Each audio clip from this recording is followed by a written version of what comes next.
ঈমানান ওয়া ইহতিসাবান গুফিরা লাহু মা তাকাদ্দামা মিন যামবিহি, কেউ যদি ঈমান ইহতিসাবের সাথে রমাদানের রোজা রাখে আল্লাহ তার অতীতের সব গুনাহ মাফ করে দেন। জানেন না এটা ভাই? জানি, কিন্তু এটা বুঝি নাই। ঈমান তো বুঝলাম ভাই, কোন বেঈমান কি রোজা রাখে নাকি? সে তো উপোস রাখে, দেশের শরীর ঠিক করার জন্য নানান ধরনের কার্যকলাপ করে, ডাক্তার বলছে জন্য না খেয়ে থাকে, কিন্তু আমি তো না খেয়ে থাকি না, আমি তো সিয়াম পালন করি। আল্লাহ যে বললেন ইমানদারি তো সিয়াম পালন করবে, ইমান আছে যার, কিন্তু যে ইহতিসাবের কথা বললেন, ইহতিসাব তো বুঝলাম না। মান সামা রমাদানান ঈমানান ওয়া ইহতিসাবান, আমি ইমানের সাথে রোজা রাখলাম, ইহতিসাব কি? কোনদিন ইহতিসাবের বাংলা খুঁজে দেখলাম না। ইহতিসাব মানে কি?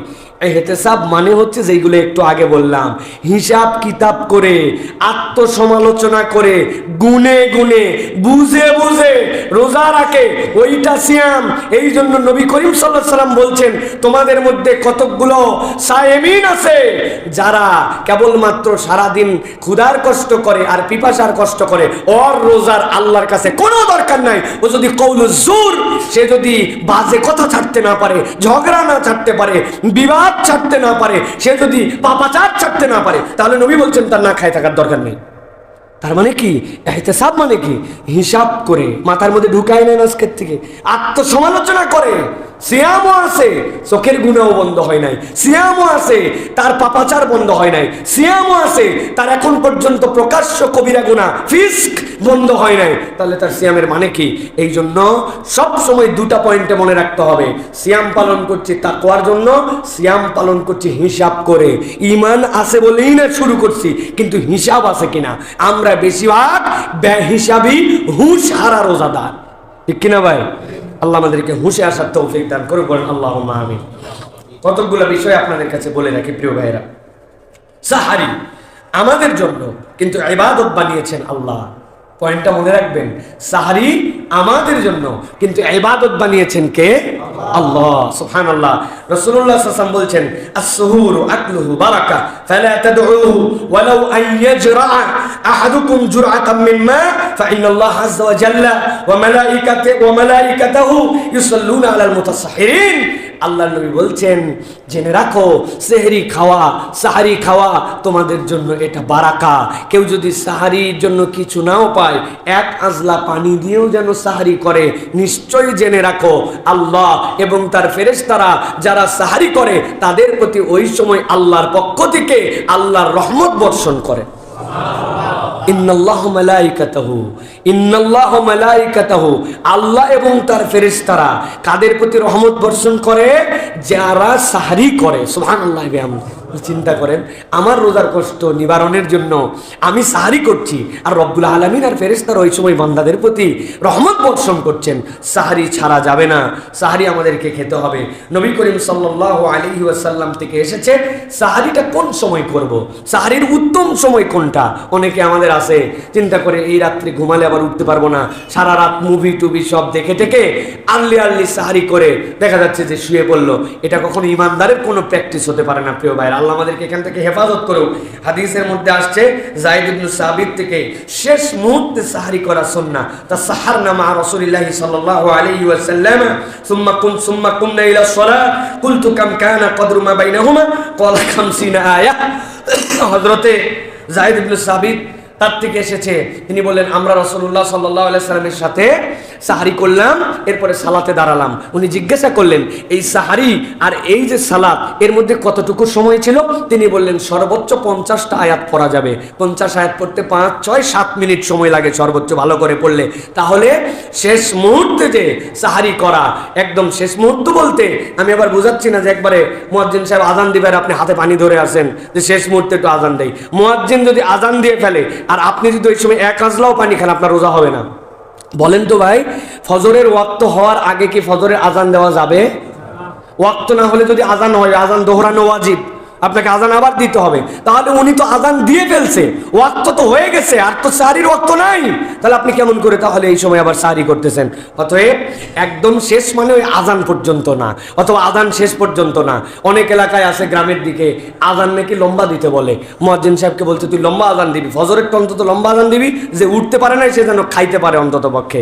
তো এই সকল জিনিস তো আসলে আমাদের আকলের ভুল, বুঝার ভুল। সাহারি তাহলে শেষ মুহূর্তে করব, আর সাহারিতে আমরা খাবো এই নিয়তে যে এটা রাসূলুল্লাহ সাল্লাল্লাহু আলাইহি ওয়াসাল্লাম খেয়েছেন এবং আল্লাহ এবং তার ফেরেশতারা আমাদের জন্য এই সময় অনুগ্রহ করেন। এই জন্য সাহারির সময়টা বরকতপূর্ণ সময়। আর সাহারিতে একটা সুন্নাহ আছে, যেই সুন্নাহটা আমরা প্র্যাকটিস করি না। ভাত খান, গোশত খান, যাই খান, কিন্তু সাহারিতে একটু খেজুর খাওয়া আমাদের জন্য সুন্নাহ। 1টা 3টা 5টা যার যতটুকু সামর্থ্য আছে। আপনি খাবার খেয়েও ফেলেছেন, তারপরে একটা খেজুর খেয়ে নিলেন যে আমার রাসূলুল্লাহ সাল্লাল্লাহু আলাইহি সাল্লাম সাহারিতে খেজুর খেয়েছেন, অতএব আমি একটু খেজুর খাইলাম। 2-1 দিন শুধুমাত্র খেজুর খেয়ে আর পানি খেয়ে একটুখানি সিয়াম পালন করার চেষ্টা করাও সুন্নাহ। কেননা নবী করিম সাল্লাল্লাহু আলাইহি সাল্লাম সাহারিতে শুধু খেজুর খেয়ে সিয়াম পালন করেছে, এরকম বর্ণনা আছে। আবার সাহাবীদের থেকে এরকম বর্ণনাও আছে, তারা নবী করিম সাল্লাল্লাহু আলাইহি সাল্লামের জন্য দুধ রেখে দিতেন। নবী করিম সাল্লাল্লাহু আলাইহি সাল্লাম একটু দুধ খেতেন ওই তাহাজ্জুদের ওয়াক্তের সময়, এরপরে খেজুর খেতেন। সুতরাং আপনি একটু দুধ, একটু খেজুর যদি পেটে সয়, এটা খেয়েও 2-1 দিন আমাদের এরকম রোজা রাখা উত্তম। আপনি যদি পারেন তো 60টা খেজুর খেয়ে পানি খেয়ে রোজা রেখে দেখবেন ওই দিনের রোজাটা আপনার সবচেয়ে ফ্রেশ রোজা লাগবে ইনশাআল্লাহ। আল্লাহ আমাদেরকে এই সাহরির এই আমলটুকু করার আমাদেরকে তৌফিক দান করেন। প্রিয় ভাইরা, আমাদেরকে আল্লাহ রাব্বুল আলামিনের প্রিয় স্থান মসজিদে আল্লাহ রাব্বুল আলামিনের কথার জন্য, শোনার জন্য সাইয়্যিদুল আইয়াম জুমার দিনে আগে ভাগে আসার বসার তৌফিক দান করেছেন। এই জন্য আল্লাহর কাছে আমরা কৃতজ্ঞ হচ্ছি, আলহামদুলিল্লাহ। দরুদ এবং সালাম বর্ষিত হোক মানবতার মহান মুক্তির দূত, আকায়ে নামদার, তাজেদারে মদিনা, আপনার আমার প্রিয় রাসূল জনাবে মুহাম্মদুর রাসূলুল্লাহ সাল্লাল্লাহু আলাইহি ওয়াসাল্লামের প্রতি। সম্মানিত হাজিরিন, রমাদানের আগমনের পূর্ব মুহূর্তে আজকের এই জুমায় রমাদান সংক্রান্ত সংক্ষিপ্ত কিছু বিধিবিধান, মাসলা মাসাইল এবং আমাদের কিছু আমলের প্রস্তুতির বিষয়ে আমরা সংক্ষিপ্ত কিছু কথা বলবো। আল্লাহ রাব্বুল আলামিন যেন পূর্ণাঙ্গ আদবের সাথে আল্লাহ রাব্বুল আলামিনের দেওয়া দামি এক মেহমানকে আমাদের হৃদয়ে ধারণ করে তার মাঝে আমাদের জীবনে মুক্তির সনদ অর্জন করে এবারের রমাদান যেন হয় আমাদের জীবনের শ্রেষ্ঠ রমাদান। এইরকম ভাবে রমাদানের আমল, আখলাক, আদব এবং আল্লাহ রাব্বুল আলামিনের দেওয়া বিধিবিধান পালনের তৌফিক দান করেন, বলেন আল্লাহুম্মা আমিন। প্রিয় ভাইয়েরা, আল্লাহ রাব্বুল আলামিন রমাদানকে আমাদের কেন দান করলেন এর কারণ আল্লাহ রাব্বুল আলামিন কোরআনুল কারীমের মধ্যে ব্যাখ্যা করেছেন। আল্লাহ রাব্বুল আলামিন নিজেই বলেছেন, কুতিবা আলাইকুমুস সিয়াম কামা কুতিবা আলাল্লাযীনা মিন ক্বাবলিকুম। রমাদানের সিয়াম আমাদের জন্য যদিও ফরজ, কিন্তু আল্লাহ বলছেন সিয়াম কেবল তোমাদের দ্বারাই উদ্বোধন করা হয় নাই, বরং এই যে সিয়াম, এই সিয়াম সাইয়েদনা আদম আলাইহিস সালাম থেকে প্রত্যেক পয়গম্বরের শরীয়তেই ছিল। কিন্তু আল্লাহ রাব্বুল আলামিন উম্মতে মুহাম্মাদীর জন্য এটা রমাদানে দান করেছেন এবং অতীতের কোনো উম্মতের প্রমাণ পাওয়া যায় না যে তাদের জন্য 1 মাস সিয়াম রাখতে হতো। তারা সিয়াম রেখেছেন, সিয়াম রাখার পদ্ধতি ছিল, কিন্তু আল্লাহ আপনাকে আমাকে 1 মাসের সিয়াম একটা প্যাকেজ আকারে দিয়েছেন। এইটার উদ্দেশ্য আল্লাহ এই বান্দাদেরকে এই মাসের দ্বারা মুত্তাকি, আল্লাহর প্রিয় পাত্র বান্দা হিসেবে আল্লাহ কবুল করে নিতে চান। প্রিয় ভাইয়েরা, যখন কোনো একটা গাড়ি চলতে শুরু করে এই গাড়ির একটা মেনটেনেন্স লাগে। আমরা দেখেছি যে যখন 4000-5000 কিলোমিটার কোনো একটা গাড়ি চলে, এরপরে ওই মোবিলগুলি ফেলে দেওয়ার জন্য, এয়ার ফিল্টারটি টেস্ট করার জন্য, মোবিল ফিল্টারটি পরিবর্তন করার জন্য, ব্রেকগুলি 4টা ঠিক আছে কিনা এটা মেলানোর জন্য আবার গাড়িটা ওয়ার্কশপে দিতে হয়। ওয়ার্কশপের মিস্ত্রি ব্রেক ওয়েল ফেলে, মোবিল ফেলে, ব্রেক ঠিক করে, এয়ার ফিল্টার ঠিক করে, কোনো জায়গায় যদি ত্রুটি বিচ্যুতি থাকে এইটা সারায়া লেদ থেকে আবার বের করে দেয়, গ্যারেজ থেকে বের করে দেয় যে যাও আবার গাড়িটা চালাও। তা আমাদের এই মানব গাড়ি যেটা 11টি মাস, এটা নানান পাপাচার, অন্যায়, চোখের গুনাহ, কানের গুনাহ, অন্তরের গুনাহ, হাতের গুনাহ, যা নিষেধ করেছিলেন আল্লাহ সেইগুলা আমাদের হয়ে যায়। আল্লাহ এরপরে আমাদেরকে একটা ওয়ার্কশপে ঢুকান। রমাদান হচ্ছে আপনার আমার জন্য ওয়ার্কশপ, যেই জায়গায় ঢোকার পরে বান্দা আবার তার জিন্দেগিটাকে জান্নাতের রাস্তায় তুলে নেয়। সুবহানাল্লাহ। সুতরাং ওয়ার্কশপকে ওয়ার্কশপ হিসেবে আপনার মূল্যায়ন করতে হবে। আপনার হৃদয়ে যদি এটার জন্য আকুলতা ব্যাকুলতা না থাকে, এটাই কি করলে আমার জন্য উত্তম হবে, এরকম যদি না হয়, গতানুগতিক রোজার আগেও যা, রোজার মধ্যেও তা, রোজার পরেও তা, এটা কোনো মানব ইতিহাসের চরিত্র হতে পারে না। প্রিয় ভাইয়েরা, খুব লক্ষ্য করেন, আল্লাহ বললেন লাআল্লাকুম তাত্তাকুন, আল্লাহ তোমাদেরকে মুত্তাকি হিসেবে দেখতে চান। আপনাদের জেনে থাকার কথা, মূলত মানুষ হয় তখন যখন আল্লাহ রাব্বুল আলামিনের গোলামিতে নিজেকে সমর্পিত করে। এই যে মানুষ জেনারেল, ইয়া আইয়ুহান নাস, ইয়া আইয়ুহাল ইনসান, এই ইনসান থেকে বান্দা যখন ঈমান আনে, আল্লাহ তখন তার একটা গ্রেড দেন, ওই গ্রেডটা হয় মুমিন। ওই বান্দার তখন নাম হয় কি? মুমিন। কিন্তু আল্লাহ বলেন কেবল এই মুমিন হিসাবে আমি তোমাদেরকে দেখতে চাই না, ওয়ালা তামুতুন্না ইল্লা ওয়া আনতুম মুসলিমুন, তোমরা কেবল ঈমান এনে চুপ করে থাকো না, বরং তোমরা আত্মসমর্পণকারী হও।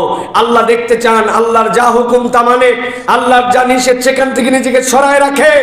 এই চরিত্র যখন বান্দার হয়, আল্লাহ বলছেন ওই বান্দা তখন কেবল মুমিন নয়, ওই বান্দা তখন মুসলিম হয়, আল্লাহর কাছে আত্মসমর্পণকারী হয়। কিন্তু আল্লাহ কেবল বান্দাকে মুসলিম হিসেবেই দেখতে চান না, আল্লাহ দেখতে চান তার বান্দা এমন লেভেলে পৌঁছাবে যে আল্লাহ তার যতগুলো নিষেধ করেছেন, বান্দা তার জীবন থাকতে আল্লাহর কোন নিষেধের মধ্যে ঢোকে না। হুদুদুল্লাহ, আল্লাহর যে সীমারেখা, ওই সীমারেখা অতিক্রম করে ভিতরে যায় না।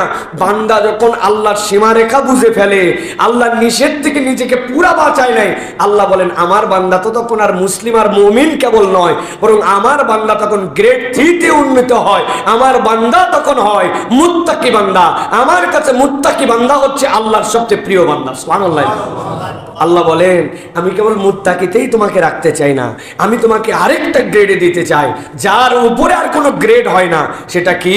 বান্দা জানে আল্লাহর যেটা নিষেধ সেটা আমি করি না, আল্লাহর যেটা আদেশ সেইটা আমরা ছাড়ি না। কিন্তু ওই বান্দা কেবল আল্লাহর আদেশ পালন করেই ক্ষান্ত থাকে না, বরং ওই বান্দা আল্লাহকে খুশি করার জন্য আরো অতিরিক্ত কিছু কাজ করতে শুরু করে। অতিরিক্ত মানে কি? বাণী অতিরিক্ত নয়, তার নফল যেটি না পড়লেও তার গুনাহ নাই, নফল ছাড়ে না। তার নফল সিয়াম যেটা না করলে গুনাহ নাই, নফল সিয়াম ছাড়ে না। দান যাকাত হিসাবে আদায় করলে ফরজ হয়ে যায়, কিন্তু বান্দা তারপরেও যাকাত দিয়ে ক্ষান্ত হয় না, দান খয়রাত করতে থাকে। ওই বান্দা পরোপকার করে, ওই বান্দা ভালো পথে চলার চেষ্টা করে, ওই বান্দা কোরআনুল কারীম পড়ে, কিন্তু ওই বান্দা কোরআনকে বোঝার চেষ্টা করে, আল্লাহকে দেখাতে শুরু করে যে আল্লাহ আমি ভালো কাজের প্রতিযোগিতায় নিমজ্জিত হয়েছি, কত বেশি ভালো কাজ করতে পারি। শেষ রাত্রে সবাই ঘুমায়, বান্দা তাহাজ্জুদে উঠে দাঁড়ায়, সবাই মাগরিবের নামাজের পরে 2 রাকাত সুন্নতে মুআক্কাদা পড়ে চলে যায়, ওই বান্দা অতটুকুতেই যায় না, আরো 2, 4, 6 রাকাত সালাত আদায় করে। আসরের আগে 4 রাকাত নামাজ না পড়লে তার কোনো গুনাহ নাই, কিন্তু বান্দা একটু সময় বের করে আসরের আগে সালাতটা আদায় করে। যেই বান্দা এইরকম আরো ভালো কাজের প্রতিযোগিতায় নামে, আল্লাহ বলেন মুমিন মুসলিম থেকে মুত্তাকি, আর ওই বান্দাটা আল্লাহর কাছে তখন মুহসিন হিসাবে, আল্লাহ রাব্বুল আলামিনের কাছে আল্লাহর উত্তম প্রচেষ্টাকারী বান্দা হিসাবে নাম লিখায় ফেলে। সুবহানাল্লাহ। আল্লাহ বলেন এই রমাদান দিলাম তোমার গ্রেড বাড়ানোর জন্য, তবে আমি তো রব, আমি জানি তুমি কতটুক পারবে আর কতটুক পারবে না। এই জন্য রমাদানকে আমি তোমাদের জন্য স্পেশাল প্যাকেজের মেলা বানায় দিলাম। অন্য সময় কেনাকাটা করো এক রেট, কিন্তু মাসের শেষ, বছরের শেষ তোমার জন্য কোম্পানি ঘোষণা দেয় স্পেশাল প্রণোদনার প্যাকেজ। 100 টাকায় যে বাজার আগে পেতে, এখন 100 টাকায় ডবল পাবে। আল্লাহ বলেন এই ডবলে না, বান্দা যা করতো রমাদানের আগে, আমি আল্লাহ রমাদানে ওইটাকে 700 গুণ বাড়াই দেব। আর এমন একটা রাত রাখবো যেই রাতের নিচেরটা বলে রাখলাম 1000 মাস, 84 বছর, 83 বছর, কিন্তু উপরেরটা গোপন রেখে দিলাম। নিচেরটা জানালাম কিন্তু উপরেরটা গোপন রাখলাম। উপরেরটা কত? আমার বান্দাকে সকল উম্মতের আগে উম্মতে মুহাম্মাদিকে জান্নাতে নিতে দরকার যত, আমি আল্লাহ দিব তত। আল্লাহ রাব্বুল আলামিন বলছেন ইয়া আইয়ুহাল্লাযীনা আমানু, হে ঈমানদারেরা, আল্লাহর প্রতি তোমরা যারা ঈমান এনেছো, আমি আল্লাহ তোমাদের জন্য জানাই রাখলাম, কুতিবা আলাইকুমুস সিয়ামু কামা কুতিবা আলাল্লাযীনা মিন ক্বাবলিকুম, তোমাদের প্রতি রোজা ফরজ করা হলো, তোমাদের জন্য সিয়ামের বিধান দেওয়া হলো।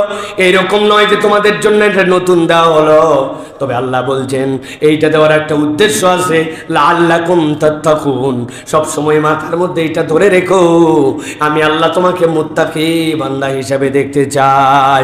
আল্লাহ বলছেন সিয়াম ছাড়া তাকওয়া অর্জনের বিকল্প আর কোনো উপায় নাই। রাসূলুল্লাহ সাল্লাল্লাহু আলাইহি ওয়াসাল্লামকে আল্লাহ রাব্বুল আলামিন অনুগ্রহ করেছেন সিয়ামের ক্ষেত্রেও। প্রথম দিকের সিয়াম আল্লাহ রাব্বুল আলামিন যখন অবতীর্ণ করেন তখন সিয়াম ছিল একটা বান্দা সাহরি, যেটা আমরা করি ওই সাহরির সময় খেতে হতো, খাওয়ার পরে আবার পরের দিন সাহরি খেতে হতো, 24 ঘন্টার সার খেলে রোজা। তবে কোনো ব্যক্তি যদি সাহরি খেতে ভুলে যেত, ওই সময় যদি ঘুমায় যেত, তাইলে তার জন্য আর নতুন করে খাওয়ার কিছু নাই, আবার 24 ঘন্টার সার খেল। আল্লাহর নবীর কত সাহাবী ক্লান্তির কারণে সাহরির সময় ঘুমায় গেছেন, তিনি আর সাহরি আর ইফতার একসাথে করতে পারেন নাই। পরের দিন মাঠের মধ্যে কাজ করতে যাওয়ার পরে কেউ বা খেজুরের বাগানে অজ্ঞান হয়ে পড়ে আসেন। নবীজির কাছে খবর এসেছে, আল্লাহ রাব্বুল আলামিন এরপরে আয়াতে কারিমা অবতীর্ণ করলেন, আপনার উম্মতের জন্য সিয়াম ফরজ রাখা হলো, 1 মাসও করা হলো, তবে আমি রব্বুল আমিন আপনার উম্মতকে এমন কতকগুলা নিয়ামত, এমন কতকগুলা বরকত দিলাম যেইগুলাতে আপনার উম্মতের পেট ভরবে, কিন্তু আল্লাহ রব্বুল আমিন ওই আমলগুলাকেও আল্লাহর কাছে একটা ইবাদত হিসাবে কবুল করে নিবে। আল্লাহ আয়াতে কারিমা নাযিল করে দিলেন, তোমাদের সিয়াম হচ্ছে সূর্যোদয় থেকে সূর্যাস্ত। তবে বান্দা, নবীর বিধানের মাধ্যমে তোমরা জেনে রাখো, তোমার নবী ওই যে সকালের যে খাদ্য যেটা গ্রহণ করছো, ওইটা খাচ্ছ তোমার জন্য, যাতে তোমার সারা দিনের রোজাটা সহজ হয়। তুমি সন্ধ্যাবেলা যে ইফতার করছো, ওই ইফতারটা তোমার জন্য করছো, যাতে সারা দিনের কষ্ট দূর করে আবার এনার্জি পেয়ে যাও। কিন্তু আমি মুহাম্মদ সাল্লাল্লাহু আলাইহি সাল্লামের এই বরকতে তোমাদের জন্য এমন নিয়ামত দিলাম, তুমি সকালে যেটা খাও ওইটা খাইলেও ইবাদত, সন্ধ্যায় যেটা খাও ওইটা খাইলেও ইবাদত, আবার তুমি মধ্যে যে সিয়াম পালন করলে এইটা স্বয়ং একটা ইবাদত। আল্লাহ রাব্বুল আলামিন রাসূলুল্লাহ সাল্লাল্লাহু আলাইহি ওয়াসাল্লামকে এই সকল নিয়ামত রাজি দিয়া আমাদেরকে সিয়াম দিয়েছেন। তবে টার্গেট পরিবর্তন নাই, সিয়ামের ডিউরেশন কমছে, ধরন পরিবর্তন, কিন্তু একটা টার্গেট অক্ষুণ্ণ, লাআল্লাকুম তাত্তাকুন, যাতে তোমরা মুত্তাকি বান্দা হতে পারো। অতএব সবসময় মাথায় রাখতে হবে যে সিয়ামে আমার কোন দিকটা ডেভেলপ হচ্ছে, আমি কি আল্লাহ রাব্বুল আলামিনের মুত্তাকি একজন বান্দা হতে পারছি কিনা, চোখের তাকওয়া হচ্ছে কিনা, কানের তাকওয়া হচ্ছে কিনা, পায়ের তাকওয়া হচ্ছে কিনা, হাতের তাকওয়া হচ্ছে কিনা, আমার পর্যবেক্ষণের জায়গাটাই তাকওয়া। একটা হাদিসের ব্যাপারে আমরা চূড়ান্ত অবহেলা করি, আপনারা সবাই অর্থ বলতে পারবেন এই হাদিসে, আমার বিশ্বাস। দেখেন তো জানেন কিনা, মান সামা রমাদান